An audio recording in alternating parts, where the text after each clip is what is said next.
La compuerta número 12. Baldomero Lillo. Pablo se aferró instintivamente a las piernas de su padre. Zumbábanle los oídos y el piso que huía debajo de sus pies le producía una extraña sensación de angustia.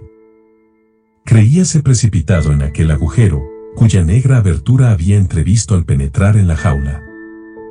Y sus grandes ojos miraban con espanto las lóbregas paredes del pozo en el que se hundían con vertiginosa rapidez. En aquel silencioso descenso sin trepidación ni más ruido que el del agua goteando sobre la techumbre de hierro. Las luces de las lámparas parecían prontas a extinguirse y a sus débiles destellos se delineaban vagamente en la penumbra las hendiduras y partes salientes de la roca. Una serie interminable de negras sombras que volaban como saetas hacia lo alto.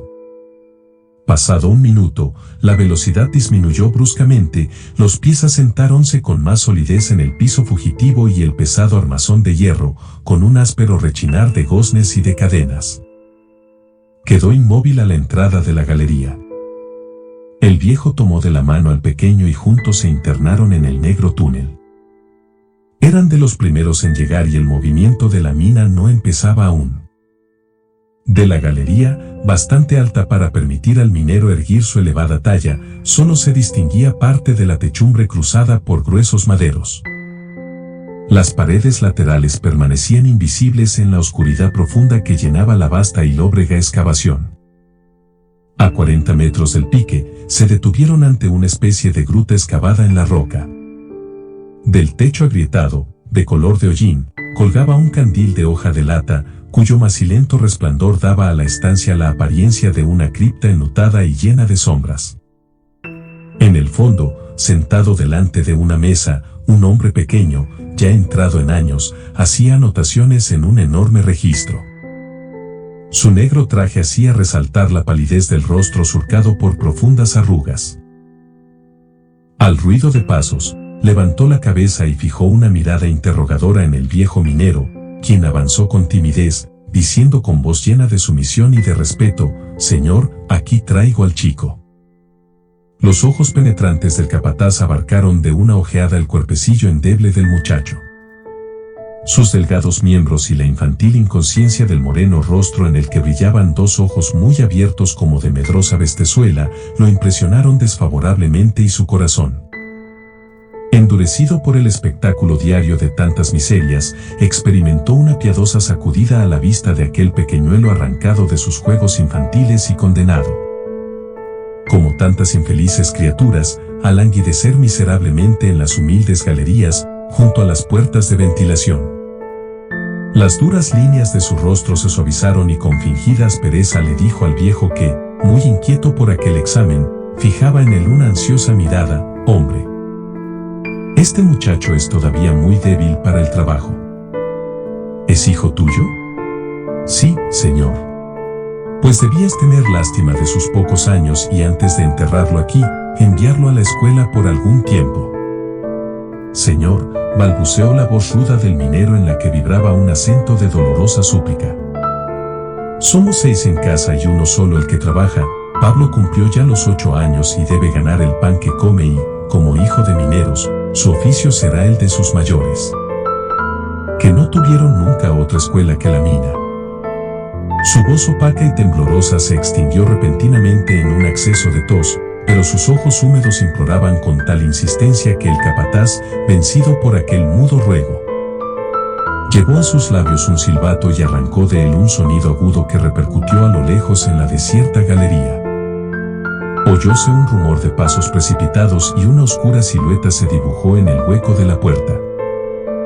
«Juan», exclamó el hombrecillo, dirigiéndose al recién llegado, «lleva a este chico a la compuerta número 12, reemplazará al hijo de José, el carretillero, aplastado ayer por la corrida». Y volviéndose bruscamente hacia el viejo, que empezaba a murmurar una frase de agradecimiento, díjole con tono duro y severo: «He visto que en la última semana no has alcanzado a los 5 cajones, que es el mínimo diario que se exige a cada barretero. No olvides que, si esto sucede otra vez, será preciso darte de baja para que ocupe tu sitio otro más activo». Y haciendo con la diestra un ademán enérgico, lo despidió. Los tres se marcharon silenciosos y el rumor de sus pisadas fue alejándose poco a poco en la oscura galería. Caminaban entre dos hileras de rieles cuyas traviesas hundidas en el suelo fangoso trataban de evitar alargando o acortando el paso, yéndose por los gruesos clavos que sujetaban las barras de acero. El guía, un hombre joven aún, iba delante y más atrás, con el pequeño Pablo de la mano, seguía el viejo con la barba sumida en el pecho, hondamente preocupado. Las palabras del capataz y la amenaza en ellas contenida habían llenado de angustia su corazón. Desde algún tiempo su decadencia era visible para todos, cada día se acercaba más el fatal lindero que, una vez traspasado, convierte al obrero viejo en un trasto inútil dentro de la mina. El balde desde el amanecer hasta la noche durante 14 horas mortales, revolviéndose como un reptil en la estrecha labor, atacaba la hulla furiosamente, encarnizándose contra el filón inagotable que tantas generaciones de forzados como él arañaban sin cesar en las entrañas de la tierra. Pero aquella lucha tenaz y sin tregua convertía muy pronto en viejos decrépitos a los más jóvenes y vigorosos. Allí en la lóbrega madriguera húmeda y estrecha, encorvábanse las espaldas y aflojábanse los músculos y, como el potro resabiado que se estremece tembloroso a la vista de la vara. Los viejos mineros cada mañana sentían tiritar sus carnes al contacto de la avena. Pero el hambre es aguijón más eficaz que el látigo y la espuela, y reanudaban taciturnos la tarea agobiadora y la veta entera, acribillada por mil partes por aquella carcoma humana. Vibraba sutilmente, desmoronándose pedazo a pedazo, mordida por el diente cuadrangular del pico. Como la arenisca de la ribera a los embates del mar, la súbita detención del guía arrancó al viejo de sus tristes cavilaciones. Una puerta le cerraba el camino en aquella dirección y en el suelo, arrimado a la pared, había un bulto pequeño cuyos contornos se destacaban confusamente heridos por las luces vacilantes de las lámparas. Era un niño de 10 años acurrucado en un hueco de la muralla, con los codos en las rodillas y el pálido rostro entre las manos enflaquecidas, mudo e inmóvil. Pareció no percibir a los obreros que traspusieron el umbral y lo dejaron de nuevo sumido en la oscuridad. Sus ojos abiertos, sin expresión, estaban fijos obstinadamente hacia arriba, absortos tal vez en la contemplación de un panorama imaginario que, como el miraje del desierto, atraía sus pupilas sedientas de luz, húmedas por la nostalgia del lejano resplandor del día. Encargado del manejo de esa puerta, pasaba las horas interminables de su encierro sumergido en un ensimismamiento doloroso, abrumado por aquella lápida enorme que ahogó para siempre en él la inquieta y grácil movilidad de la infancia, cuyos sufrimientos dejan en el alma que los comprende una amargura infinita y un sentimiento de execración acerbo por el egoísmo y la cobardía humanos. Los dos hombres y el niño, después de caminar algún tiempo por un estrecho corredor, desembocaron en una alta galería de arrastre de cuya techumbre caía una lluvia continua de gruesas gotas de agua. Un ruido sordo y lejano, como si un martillo gigantesco golpease sobre sus cabezas la armadura del planeta, escuchábase a intervalos. Aquel rumor, cuyo origen Pablo no acertaba a explicarse, era el choque de las olas en las rompientes de la costa. Anduvieron aún un corto trecho y se encontraron por fin delante de la compuerta número 12. Aquí es, dijo el guía, deteniéndose junto a la hoja de tablas que giraba sujeta a un marco de madera incrustado en una roca. Las tinieblas eran tan espesas que las rojizas luces de las lámparas, sujetas a las viseras de las gorras de cuero, apenas dejaban entrever aquel obstáculo. Pablo, que no se explicaba ese alto repentino, contemplaba silencioso a sus acompañantes, quienes, después de cambiar entre sí algunas palabras breves y rápidas, se pusieron a enseñarle con jovialidad y empeño el manejo de la compuerta. El rapaz, siguiendo sus indicaciones, la abrió y cerró repetidas veces, desvaneciendo la incertidumbre del padre que temía que las fuerzas de su hijo no bastasen para aquel trabajo. El viejo manifestó su contento, pasando la callosa mano por la inculta cabellera de su primogénito, quien hasta allí no había demostrado cansancio ni inquietud. Su juvenil imaginación, impresionada por aquel espectáculo nuevo y desconocido, se hallaba aturdida, desorientada. Parecíale a veces que estaba en un cuarto a oscuras y creía ver a cada instante abrirse una ventana y entrar por ella los brillantes rayos del sol. Y aunque su inexperto corazoncito no experimentaba ya la angustia que le asaltó en el pozo de bajada, aquellos mimos y caricias a que no estaba acostumbrado despertaron su desconfianza. Una luz brilló a lo lejos en la galería y luego se oyó el chirrido de las ruedas sobre la vía, mientras un trote pesado y rápido hacía retumbar el suelo. «Es la corrida», exclamaron a un tiempo los dos hombres. «Pronto, Pablo», dijo el viejo, «a ver cómo cumples tu obligación». El pequeño con los puños apretados apoyó su diminuto cuerpo contra la hoja que cedió lentamente hasta tocar la pared. Apenas efectuada esta operación, un caballo oscuro, sudoroso y jadeante, cruzó rápido delante de ellos, arrastrando un pesado tren cargado de mineral. Los obreros se miraron satisfechos. El novato era ya un portero experimentado y el viejo, inclinando su alta estatura, empezó a hablarles alameramente. Él no era ya un chicuelo, como los que quedaban allá arriba que lloran por nada y están siempre cogidos de las faldas de las mujeres, sino un hombre, un valiente, nada menos que un obrero, es decir, un camarada a quien había que tratar como tal. Y en breves frases le dio a entender que les era forzoso dejarlo solo, pero que no tuviese miedo, pues había en la mina muchísimos otros de su edad, desempeñando el mismo trabajo. Que él estaba cerca y vendría a verlo de cuando en cuando, y una vez terminada la faena regresarían juntos a casa. Pablo oía aquello con espanto creciente y por toda respuesta se cogió con ambas manos de la blusa del minero. Hasta entonces no se había dado cuenta exacta de lo que se exigía de él. El giro inesperado que tomaba lo que creyó un simple paseo, le produjo un miedo cerval y, dominado por un deseo vehementísimo de abandonar aquel sitio, de ver a su madre y a sus hermanos y de encontrarse otra vez a la claridad del día, solo contestaba a las afectuosas razones de su padre con un «vamos», quejumbroso y lleno de miedo.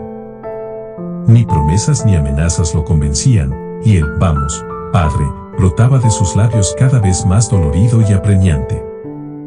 Una violenta contrariedad se pintó en el rostro del viejo minero, pero al ver aquellos ojos llenos de lágrimas, desolados y suplicantes, levantados hacia él, su naciente cólera se trocó en una piedad infinita. Era todavía tan débil y pequeño. Y el amor paternal adormecido en lo íntimo de su ser recobró de súbito su fuerza avasalladora.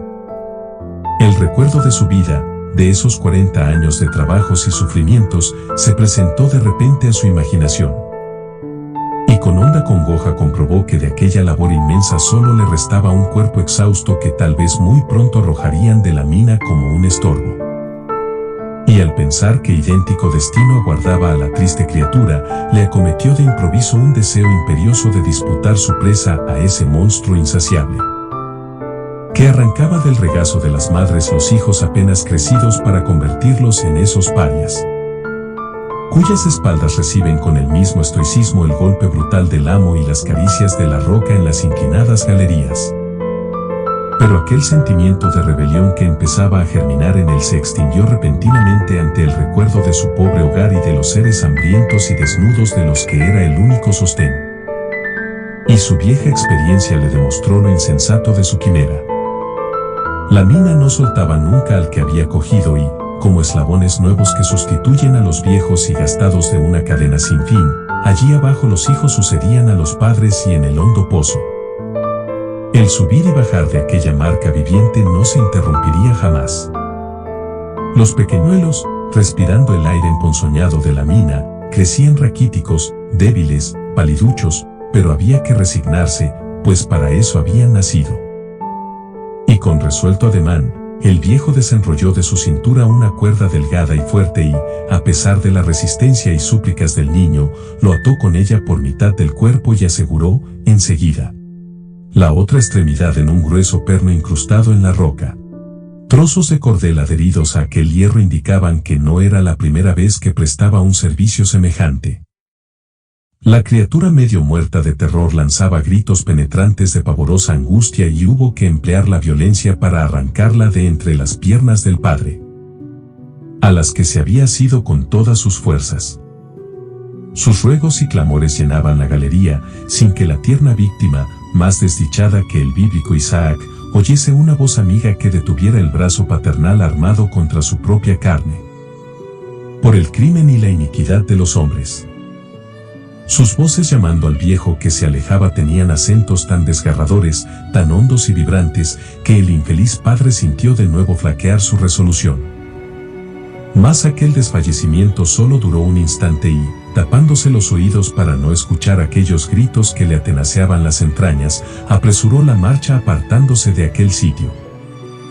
Antes de abandonar la galería, se detuvo un instante y escuchó. Una vocecilla tenue como un soplo clamaba allá muy lejos, debilitada por la distancia: «Madre. Madre». Entonces echó a correr como un loco, acosado por el doliente vagido, y no se detuvo sino cuando se halló delante de la vena, a la vista de la cual su dolor se convirtió de pronto en furiosa ira y, empuñando el mango del pico, la atacó rabiosamente. En el duro bloque caían los golpes como espesa granizada sobre sonoros cristales, y el diente de acero se hundía en aquella masa negra y brillante, arrancando trozos enormes que se amontonaban entre las piernas del obrero, mientras un polvo espeso cubría como un velo la vacilante luz de la lámpara. Las cortantes aristas del carbón volaban con fuerza, hiriéndole el rostro, el cuello y el pecho desnudo. Hilos de sangre mezclábanse con el copioso sudor que inundaba su cuerpo, que penetraba como una cuña en la brecha abierta, ensanchándose con el afán del presidiario que horada el muro que lo oprime. Pero sin la esperanza que alienta y fortalece al prisionero, hallar al fin de la jornada una vida nueva, llena de sol, de aire y de libertad.